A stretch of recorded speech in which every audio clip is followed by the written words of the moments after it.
The rest of that afternoon and evening were a blank confusion to me. Anita's words, the touch of my hand on her arm, that vast realm of what might be for us, like the glimpse of a magic land of happiness which I had seen in her eyes, and perhaps she had seen in mine, all this surged within me. After wandering about the ship, I had a brief consultation with Captain Carter. He was genuinely apprehensive now.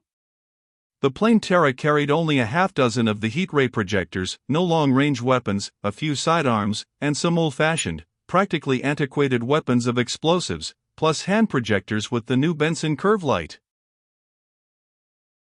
The weapons were all in Carter's chart room, save the few we officers always carried. Carter was afraid, but of what, he was not sure. He had not thought that our plan to stop at the moon could affect this outward voyage. He had thought that any danger would occur on the way back, and then the plane Terra would have been adequately guarded and manned with police soldiers. But now we were practically defenseless. I had a moment with Venza, but she had nothing new to communicate. And for half an hour I chatted with George Prince. He seemed a gay, pleasant young man. I could almost have fancied I liked him. Or was it because he was Anita's brother? He told me how he looked forward to traveling with her on Mars. No, he had never been there before, he said. He had a measure of Anita's earnest, naive personality. Or was he a very clever scoundrel, with irony lurking in his soft voice, and a chuckle that could so befool me? Well, talk again, Haljan. You interest me, I've enjoyed it. He sauntered away from me, joining the saturnine Abhan, with whom presently I heard him discussing religion. The arrest of Johnson had caused considerable discussion among the passengers. A few had seen me drag him forward to the cage. The incident had been the subject of discussion all afternoon. Captain Carter had posted a notice to the effect that Johnson's accounts had been found in serious error, and that Dr. Frank for this voyage would act in his stead. It was near midnight when Snap and I closed and sealed the radio room and started for the chart room, where we were to meet with Captain Carter and the other officers. The passengers had nearly all retired. A game was in progress in the smoking room, but the deck was almost deserted. Snap and I were passing along one of the interior corridors.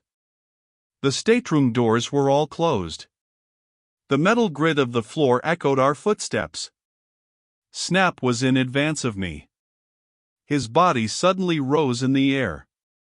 He went like a balloon to the ceiling, struck it gently, and all in a heap came floating down and landed on the floor. What in the infernal? He was laughing as he picked himself up. But it was a brief laugh.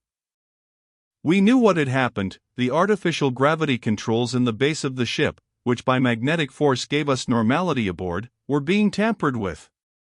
For just this instant, this particular small section of this corridor had been cut off.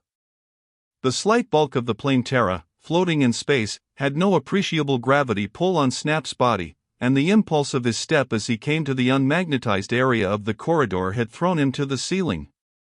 The area was normal now. Snap and I tested it gingerly.